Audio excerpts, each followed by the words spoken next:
All right, let's look at another rhythm here. Example 7 is going to take this shape that we've talked about, this C chord, and then there's our inversion. There's our E. So it's a C with an E in the bass. And remember, we can see that off of this chord shapes, right? And off of pentatonic. There's the E. There are those notes. That'll be true with the D chord if we move it up. And this time, instead of climbing for the G chord and the A chord, we're going to do something that kind of goes down. So we're going to take this C chord shape. Now this time, instead of just barring these 3 strings, we want to set it up. We want to bar the 5th string as well, because we're going to do this hammer-on figure. That's a really common move in rhythm guitar and lead stuff. So I'm striking 3 strings. So instead of my C chord being strings 5, 4, 3, I'm kind of focusing on getting this inversion, and I'm only hitting those 3 strings, but I have to bar that 5th string to set up the hammer. Okay, so we get this. Now for the G chord, we're going to use this G major pentatonic. That guy. So instead of going up in pitch and up the neck, we're going to come down like this. Our 3rd of the chord. Slide down and end on the root. So it will sound like this. And then we move up for our D chord. And then there's the 3rd of the A. So we're using this A major pentatonic, this G, this C, and this D. So if it'll help, play through your pentatonic scales, look at the chord shapes so you can clearly see this stuff. Okay, so this rhythm will sound like this.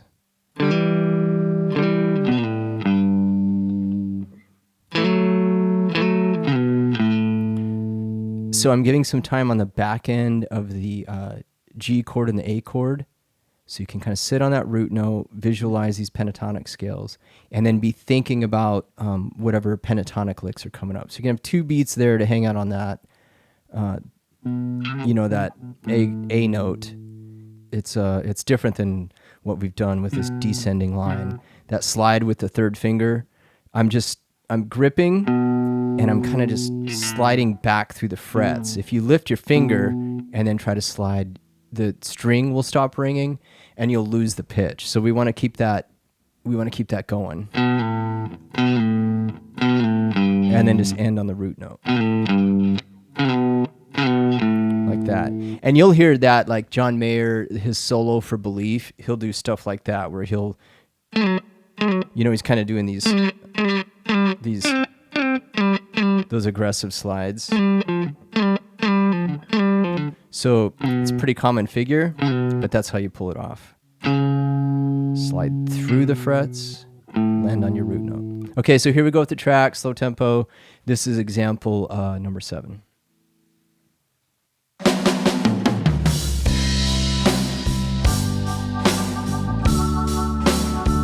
Look for an E. Here we go. 1, 2, 3, 4.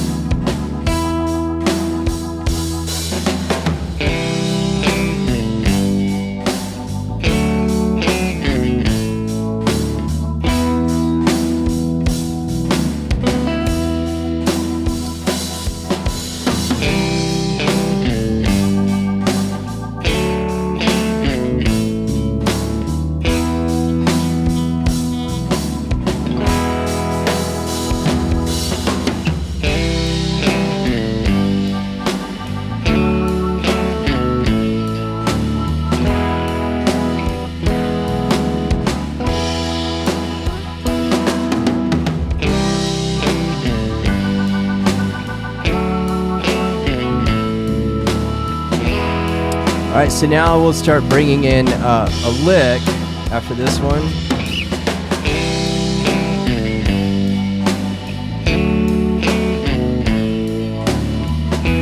Let's bring in that idea number 4 that we were doing.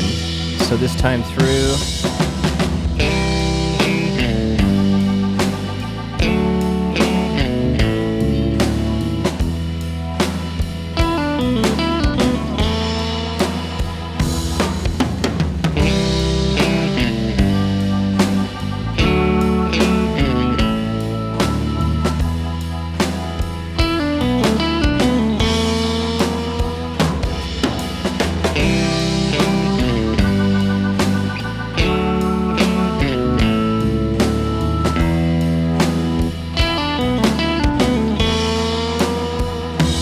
All right, now this time let's try idea number 5.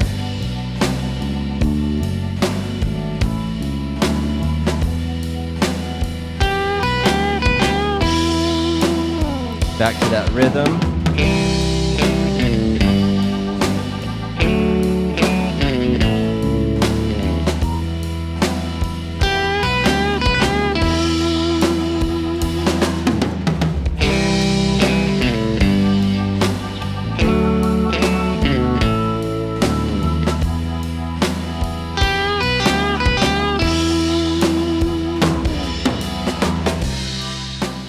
Okay,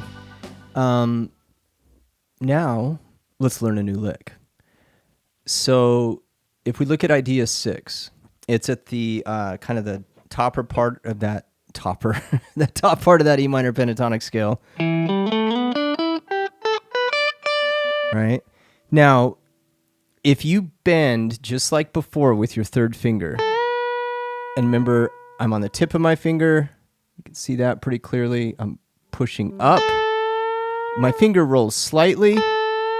Now this is where it gets tricky. You hold the top of that bend, and I use my pinky to grab the 10th fret on the first string. So I get this. And you get these really cool. So we're bending up from the 4th to the 5th of the scale, and we're hitting that flat 7. And then we have to get off of it and get this bend on the first string. Right? So. And you can work on your vibrato at the top of that bend. That's a tough one because you're on the thin string. It's going to really feel like it's chewing into your finger. But just, this is how you'll build up some endurance and some strength in your hands, is work on holding the bend. Even if you can't get vibrato, just hold the bend for 2 beats like this. Just sit there and then get out. If you can get the vibrato, see how I'm letting those ring against each other? That's part of that dissonance we're looking for. And if you really want to grind out the dissonance, which is cool sometimes, you can smack them both together. Or make the bend slower.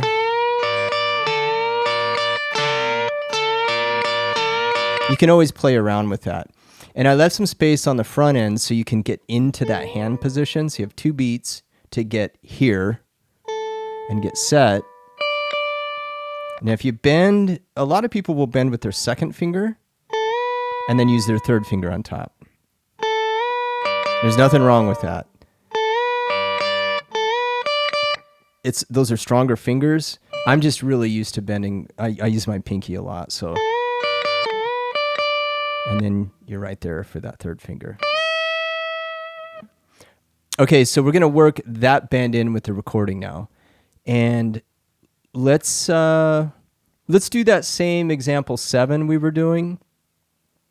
And then we might jump into another rhythm. We could kind of mix it up and go rhythm 6, the one where we slid. So we have this is number 7, right? Number 6 would be sliding into that.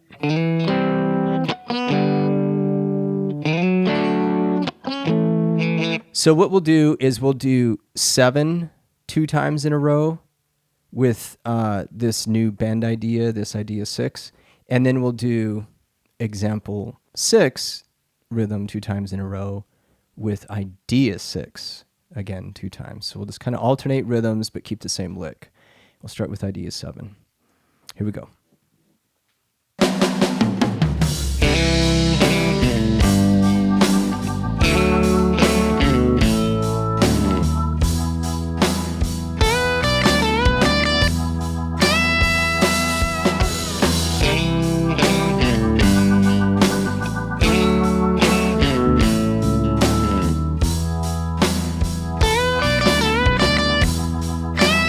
Other rhythm.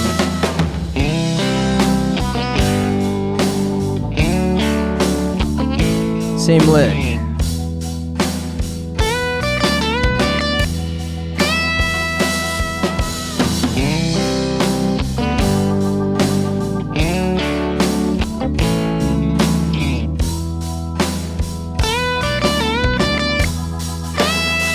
Okay, now I'm going to play around with idea 6.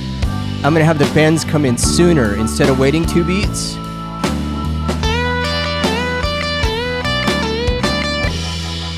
And I repeated it 4 times that time. This is just something to play around with, or you could just do it once like this.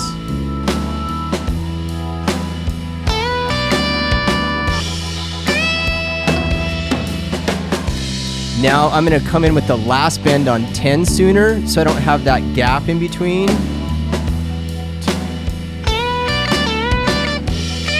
Oh, I came in on the end of 1. So I'm going to shift everything a little sooner, like this, right away.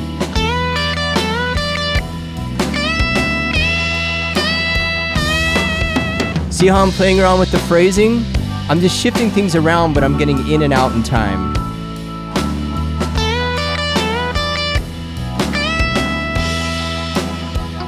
Get out.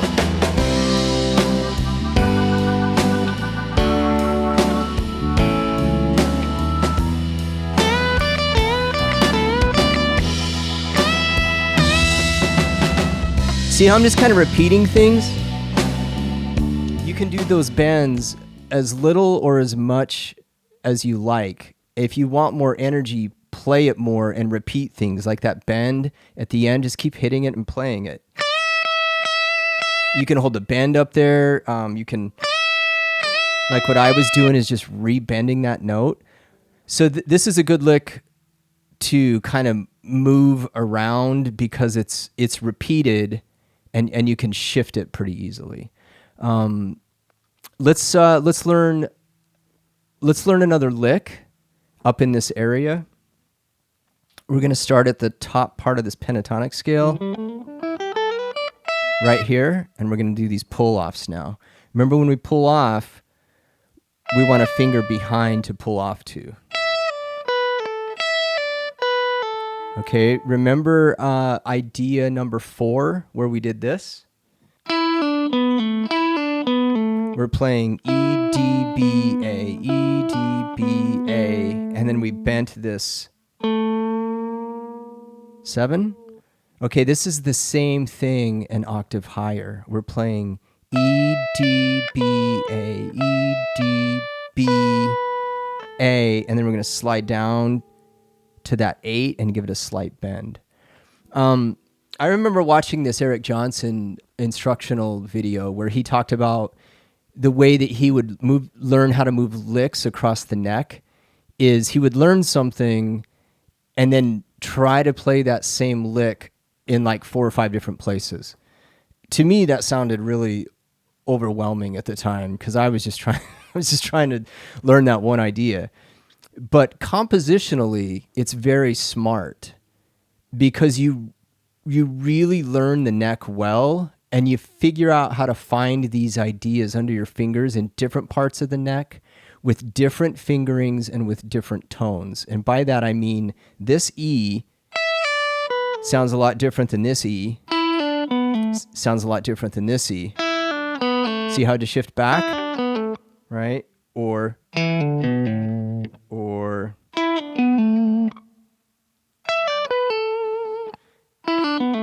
You can find that stuff anywhere, and Stevie Ray Vaughan will do this to great effect, and so will Joe Bonamassa and Eric Johnson, where they'll break out of like what you would think would be a normal pattern with a descending pentatonic lick, and they may not come down to the second string the way other people will, or I mean the third string. They may keep it on the second string because they want the sound, the brightness of those top strings to cut through. They're looking for the continuity of the timbre, the sound of the guitar, because when we get lower on the guitar, it gets a little darker. This E is the same pitch as this E, but this one's a little warmer. It's not so bright. And that really comes into play when you're trying to connect these lines together. You're looking for a continuity, just like a violin player, a string player playing an open string or playing a certain position, even if it's the same note, on a different string. So just see that for right now, this lick, it's the same notes as this. Okay, it's just an octave higher. So this lick will sound like this. Slide, bend. And again, we're targeting that minor third to get it up to a major third. So you can have 2 beats, so E, 1, 2. And then you can get out, or you can hold that bend, okay? Let's kind of make it a challenge and go from that example 7 we were doing.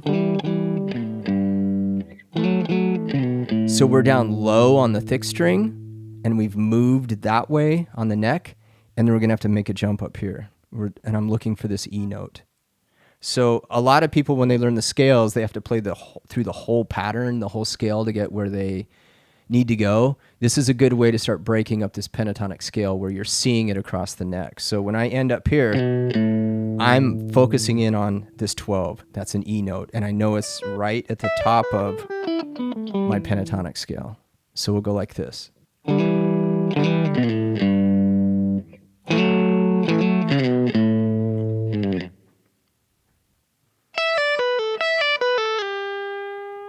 then we're going to get out, and we're going to get back to this.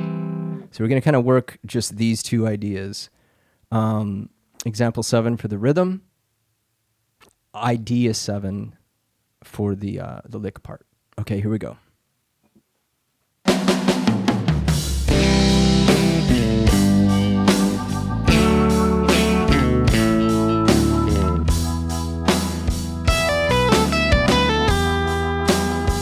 Get out.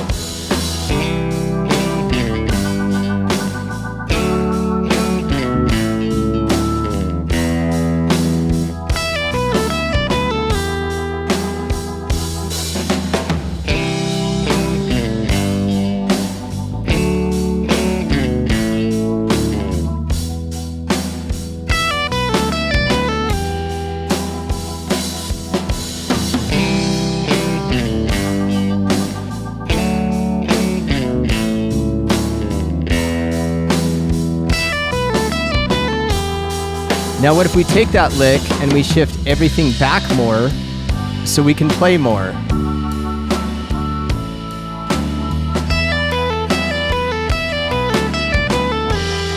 So we just have to come in sooner and repeat an idea. So compositionally, repetition makes a lot of sense.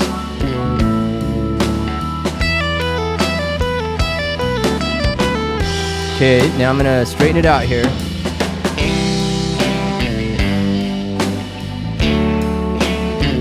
Go.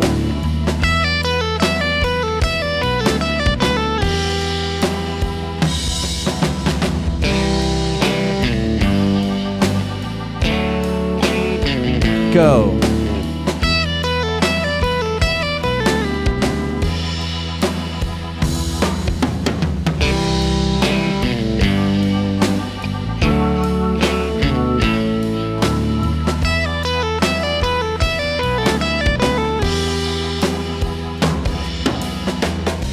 And again, this gives you an idea of how you should start playing around with these licks. Be open to experimenting with them. You're going to stumble around. You're going to miss some things. That's okay. That's just part of it. You'll get better at it.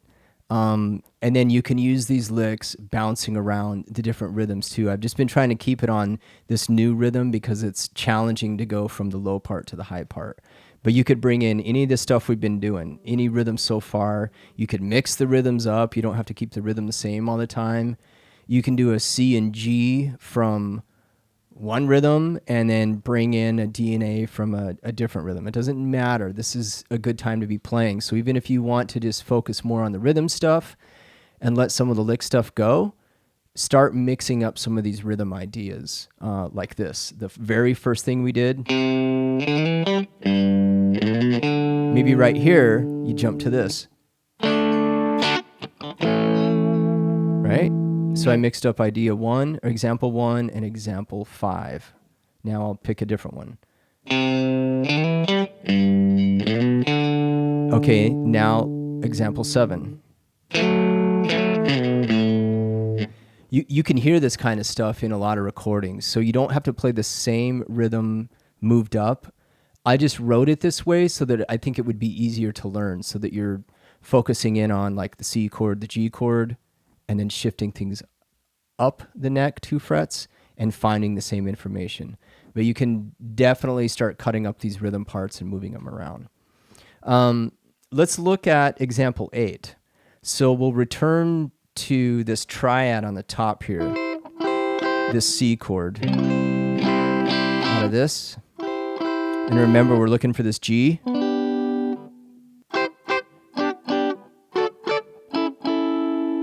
But we're going to slide.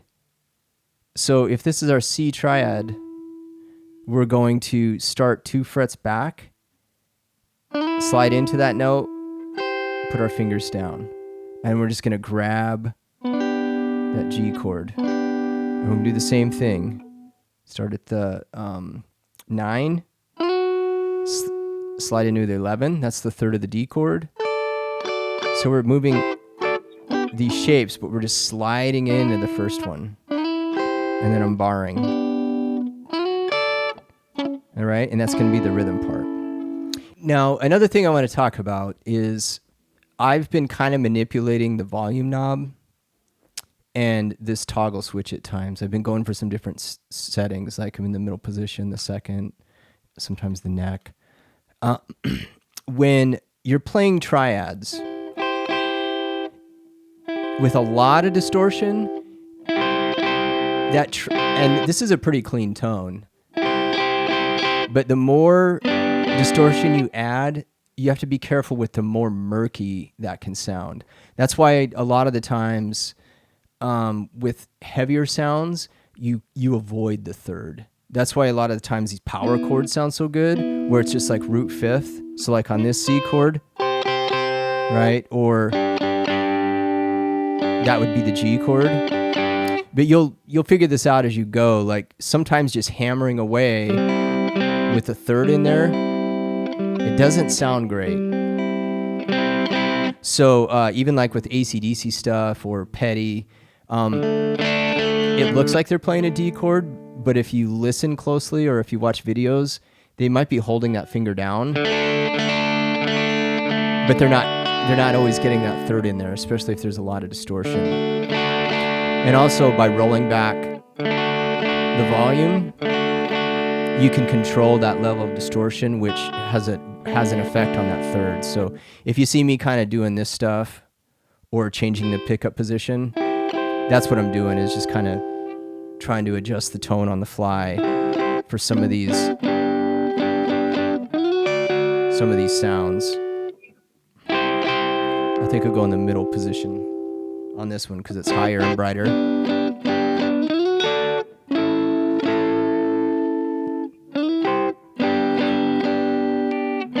See the difference there? That's pretty bright. Bridge.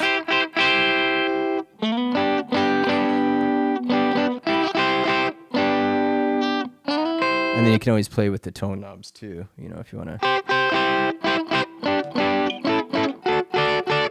Okay, so I'm going to do example 8. And we're just going to look for an E note. We're kind of worry about any licks yet. And then what we're going to do is I'll start at the top of page 2 for the licks, and we'll just go straight down. Idea 4, 5, 6, 7. But for right now, I'm just going to do example 8 with the rhythm, and then I'll cue you when we start bringing in the licks. Here we go.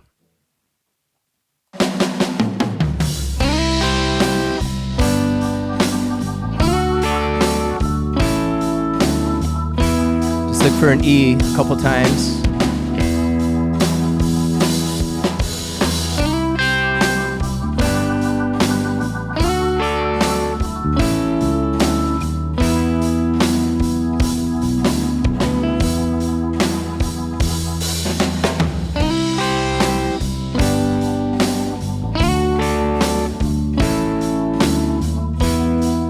Now notice I'm setting myself up to get into that triad shape.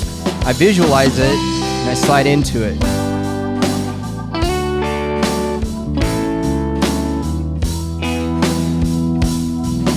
All right, now let's start bringing in lick 4.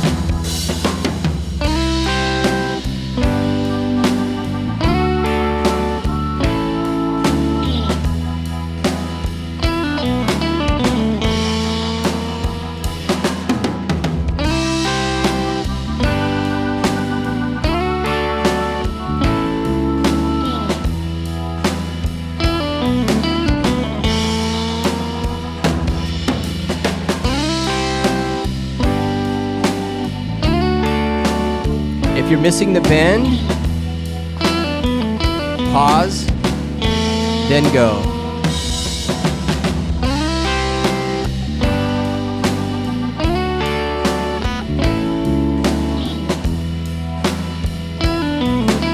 Pause, go. So a lot of this has to do with, hey, if I'm playing up here and I'm playing a certain rhythm, I might not want to get into the licks so quickly because I'm trying to buy myself time to transition. This is a really smart, strategic way to play, and this is why really good guitar players make it sound so effortless and easy. They're timing things out. They're not trying to rush into things. They're allowing the space. So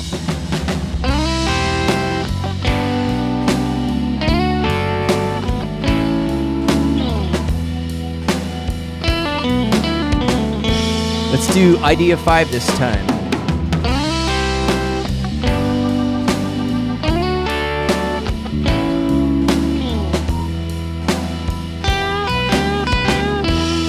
Same thing.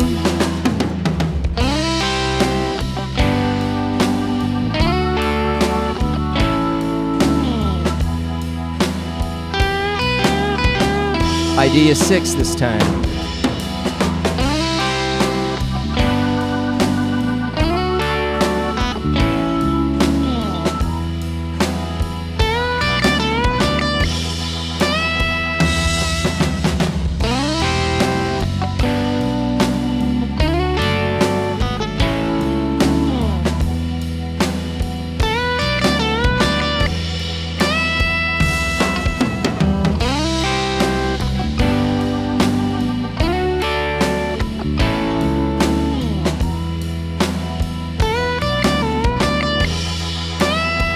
I think you get the idea